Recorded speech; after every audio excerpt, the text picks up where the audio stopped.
সবাই, খোকন সোনালী ফ্যামিলি ব্লগে আপনাদের সবাইকে স্বাগত। তো আজকে আমার বনুর বার্থডে, সেই জন্য আমি, তোমাদের দাদা ভাই, আমার মা সবাই বেরিয়ে পড়েছি ওর বার্থডে। তো সেখানেই যাওয়ার জন্য। তো অনেক আগেই যাওয়ার কথা ছিল, কিন্তু তোমাদের দাদা ভাইয়ের তো কাজ থেকে ফিরতে ওর দেরি হয়েছে, সেজন্য একটু দেরি হয়ে গেছে। তো বেরোতে বেরোতে প্রায় 6:30 মতন বেজেই গেছে। এত দেরি হয়ে গেছে, প্রথমে ভেবেছিলাম যে যাবো না, তারপরে ভাবলাম যে বাচ্চা মানুষ, আজকের দিনে কষ্ট দেবো, সেই জন্য ভাবলাম যে একটু আমাদের খাটুনি হয় হোক, কিন্তু যাওয়া যাক। তো এখান থেকে টোটো নিয়ে নিয়েছি, হেঁটেই যেতে পারতাম, কিন্তু অনেকটা দেরি হয়ে গেছে যেহেতু, সেজন্য ভাবলাম যে আর দেরি করা চলবে না, যেহেতু আজকের মধ্যেই ফিরতে হবে, কালকে তোমাদের দাদাভাইয়ের কাজ আছে। তো সেই জন্যে তো চলো যাওয়া যাক।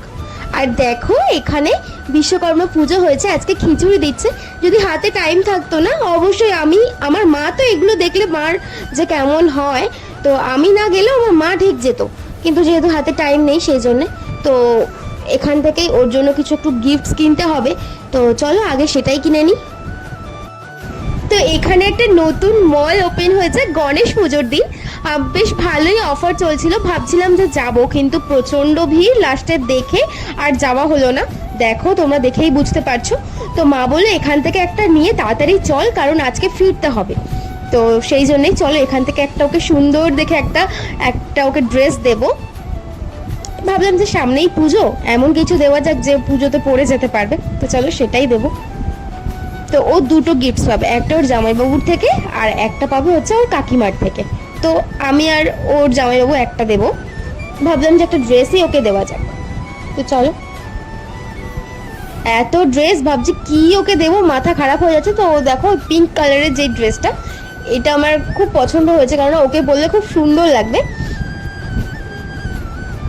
তো এক চান্সে এটা দেখে আমাদের পছন্দ হয়ে গেছে, তো এটাই নিয়ে নেব।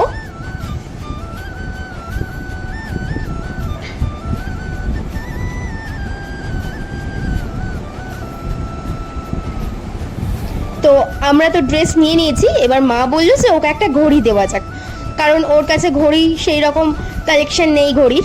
তো চলো, একটা সুন্দর দেখে একটা ঘড়ি দেবো ওকে, মানে ওর কাকিমা ওকে দেবে। তো চলো নেওয়া যাক।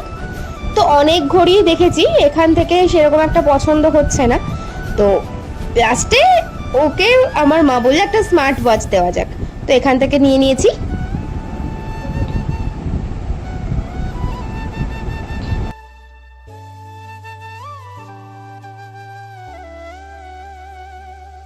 তো গিফটসগুলো তো কেনা হয়ে গেছে, আর দেরি করা চলবে না, এবার ট্রেন ধরতে হবে, চলো যাওয়া যাক।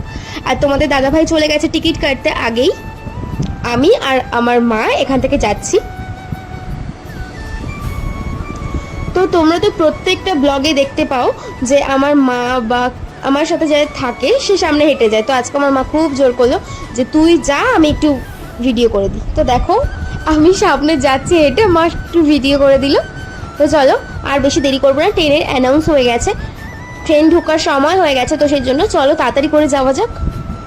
এই ট্রেনটাও যদি মিস করি তাহলে আর আজকে আর বাড়ি ফিরতে পারবো না, তো চলো তাড়াতাড়ি করে যাই।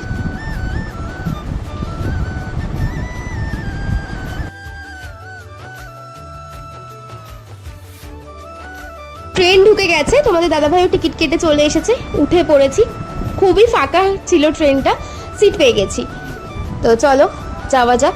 তো দেখো, বেলঘড়িয়া পার হতে না হতে পুরো ট্রেন ফাঁকা। দেখো ট্রেন ফাঁকা হলে যা অবস্থা হয় আর কি।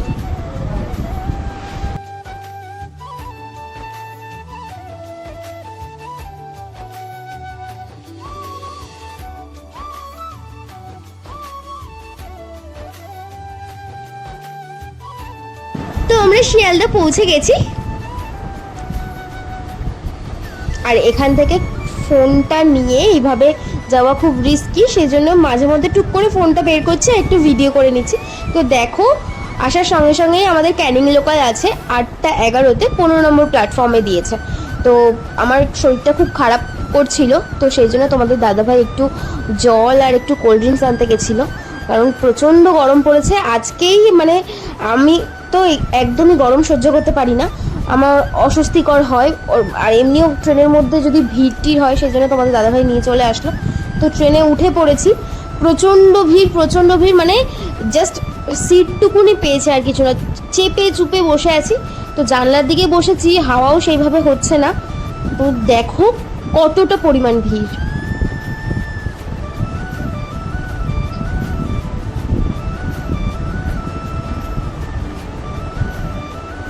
তো ফাইনালি চলে এসেছি আমরা তালদিতে।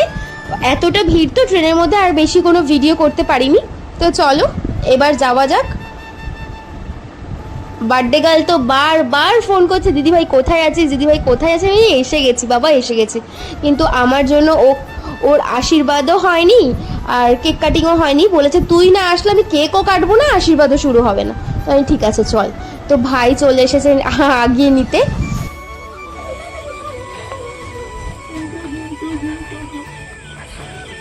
ও মা, কি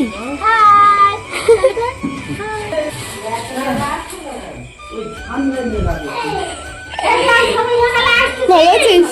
ভালো আছিস? ভালো আছো?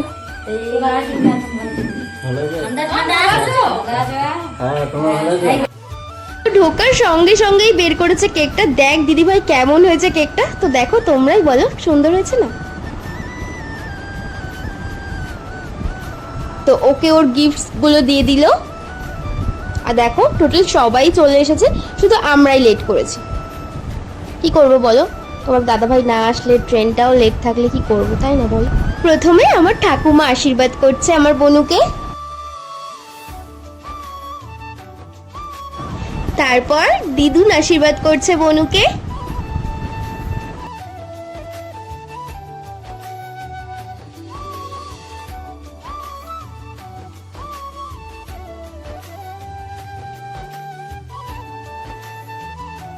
তারপর আমার জেঠু মানে হচ্ছে আমার বনুর বাবা আশীর্বাদ করছে।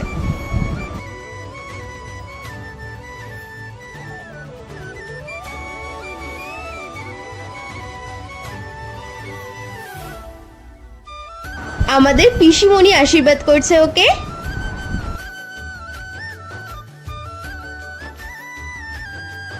আমার মা মানে ওর কাকিমা আশীর্বাদ করছে ওকে।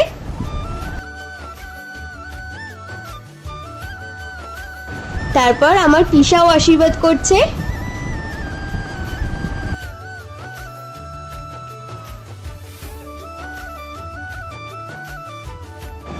তারপর মেসোমশাই আশীর্বাদ করে নিচ্ছে। তারপর দাদু আশীর্বাদ করছে।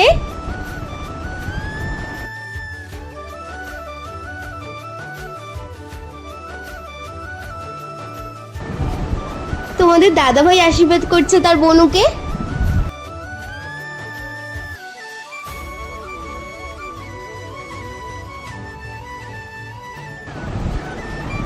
তারপর আমি আশীর্বাদ করছি বনুকে। তারপর আমার জেঠিমা আশীর্বাদ করছে বনুকে, মানে আমার বনুর মা। আর এটা হচ্ছে আমাদের জিতু ভাই, ও আশীর্বাদ করছে। তো আশীর্বাদ পর্ব তো মিটে গেছে, এবার শুরু হলো cake cutting. Happy birthday to you, happy birthday to you, happy birthday বনু। খুব ভালো থাক, সুখে থাক, সুস্থ থাক আর অনেক বড় হোক।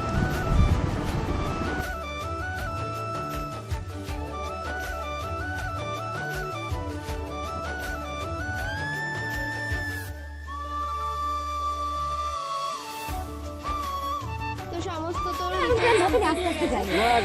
সামনে গেলে আমাদের পিছনে লোক থাকে, যে কোনো একটা প্লেতে উঠে যাবো।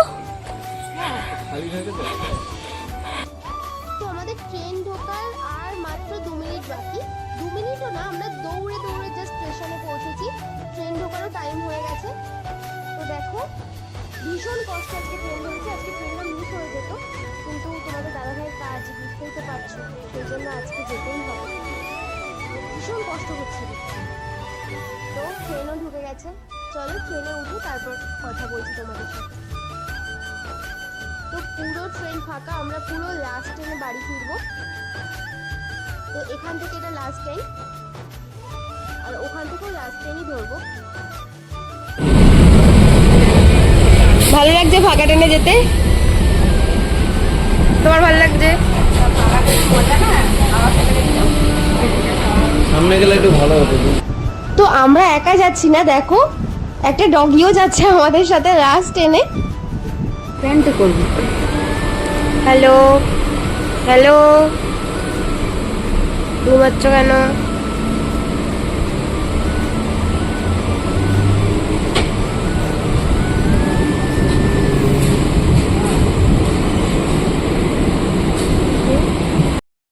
এখন বাড়ি ফিরছি পুরো লাস্ট ট্রেনে, কেউ নেই ট্রেনে, কয়েকটা দুটো তিনটে লোক হাতে গোটা করে। যাওয়ার সময় পুরো জাম কাটাকাটি দিচ্ছিল, ফেরার সময় তো এখন পুরো ফাঁকা। তো বোনের জন্মদিনে না আসলে নয়, ও খুব কষ্ট পেত, খারাপ ভাবতো। তো সেই জন্যে 8 ঘন্টা জাস্ট ওখানে কাটিয়েছি। ওর আশীর্বাদটুকুনি হলো, কেক কাটিং হলো, জাস্ট একটুকুনি খেয়ে বেরিয়ে এসেছি। তো জেঠু জেঠিমা মাসি ঠাকুমা বোনু সবাই মিলে খাবার প্যাকিং করে দিয়েছে দেখো। তো এখন সেই জন্যে নিয়ে বাড়িতে গিয়ে খাওয়া দাওয়া হবে, কিছু করার নেই না। তো ফাইনালি শিয়ালদা পৌঁছে গেছি, এবার ওই ট্রেনটা ধরতে হবে। তো সেই জন্যে তাড়াহুড়ো করে যেতে হচ্ছে, আর মনে হয় ওই 3-4 মিনিট বাকি এখান থেকে। তো ওইদিকে যেতে হবে, মানে সাউথের দিক থেকে নর্থে যেতে হবে। তো চলো দেখো, স্টেশন চত্বর, শিয়ালদা স্টেশন চত্বর একদমই ফাঁকা নয়, কেউ শুয়ে কেউ বসে কেউ হেঁটে চলে, মানে কি বলবো। তো চলো আমাদের আগে ট্রেনটা ধরতে হবে, তারপরে তোমাদের সাথে কথা বলছি। খিদেও পেয়েছে, খেতেও পারিনি ওখানে, শুধু কেক কাটিংটা হলো, তারপরে তো দৌড়ে দৌড়ে ট্রেন ধরলাম, তোমরা তো দেখতেই পেলে। তো কিছু একটু খাবো, ভীষণ খিদে পেয়েছে। চলো আগে ট্রেনটা আগে ধরি, তারপরে খাওয়া।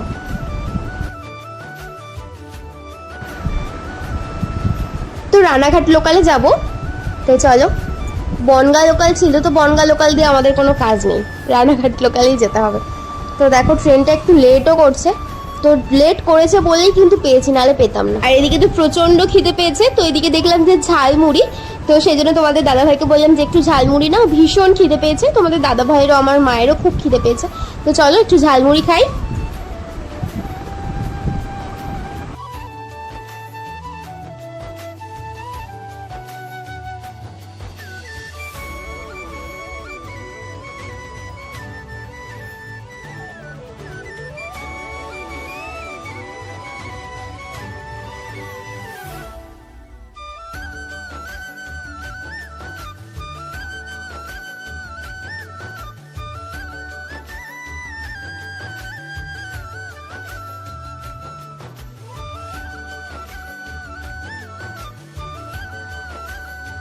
তো রাত 11:30-12টা বাজে। দেখো ট্রেনের লোক দেখে কি বোঝা যাবে বলো, মানে এখনো ট্রেনের মধ্যে ভিড়, মানে সেই রকম ভিড় নয় কিন্তু ভিড়, তো দেখে মনেই হচ্ছে না যে এত রাত। তো চলো এবার বাড়ি ফিরে যাক। যাক ভালোই হলো, কিন্তু লোকজন আছে। আর তোমাদের দাদা ভাইয়ের দেখো চোখ মুখ দেখেই বুঝতে পারছো, তো ভীষণ ক্লান্ত ও। তো ফাইনালি আমরা সোদপুর পৌঁছে গেছি, এবার চলো যাওয়া যাক। তো প্রায় 12টা কত মতন বেজে গেছে। তো স্টেশন চত্বর কিন্তু দেখে একদমই মনে হবে না, হয় একটু লাইট টাইটগুলো অফ হয়ে গেছে, কিন্তু লোকজন এখনও আছে।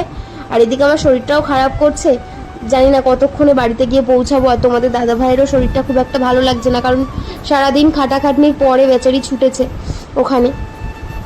তো সেই জন্য একটা কোল্ড ড্রিঙ্কস নিয়ে নিচ্ছে, যে যেতে যেতে একটুখানি খেতে খেতে একটু যাবো আর কি। তো সেই জন্য তো চলো ও কোল্ড ড্রিঙ্কসটা নিয়ে আসুক।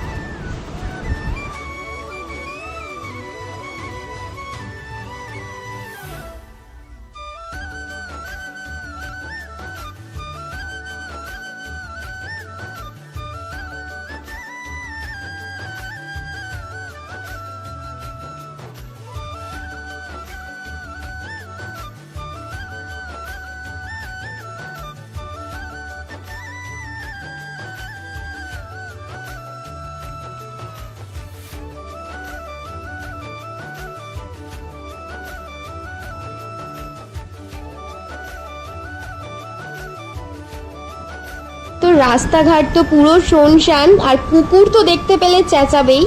তো আমি তো ভীষণ ভয় পাই কুকুর। তো চলো যাওয়া যাক, একটু ভয়ে ভয়েই আছি, আর একটাও কোনো গাড়ি ঘোড়া কিচ্ছু নেই, কিভাবে যাব। তো চলো যাওয়া যাক। তো একটা টোটো পেয়ে গেছিলাম, তো তাড়াহুড়ো করে আর ভিডিও করতে পারিনি। আর এদিকে দেখো এই কুকুরগুলোর জন্য তোমাদের দাদাভাই লাঠি হাতে নিয়ে নিয়েছে।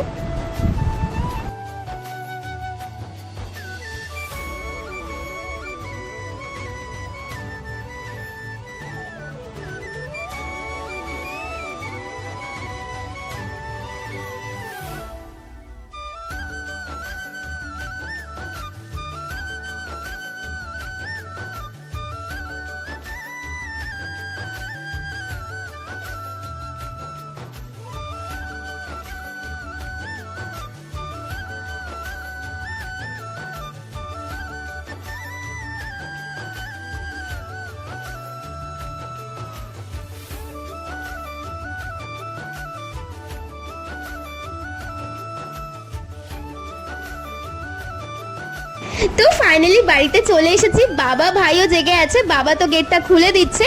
তো এবার সবাই মিলে একসাথে বসে খাওয়া দাওয়া করবো। জেঠু জেঠিমারা তো সবটা পাঠিয়েই দিয়েছে। তো আজকে বার্থডেতে হয়েছিল ফ্রাইড রাইস, চিকেন কষা, চাটনি, পাঁপড়, মিষ্টি, তো সমস্ত কিছুই তো পাঠিয়ে দিয়েছে জেঠু জেঠিমা। তো সেটাই খাওয়া দাওয়া হবে। তো আজকের মতন ভিডিওটা এই পর্যন্তই, দেখা হচ্ছে নেক্সট ব্লগে। বাই, সবাই সুস্থ থেকো, সাবধানে থেকো। Yeah.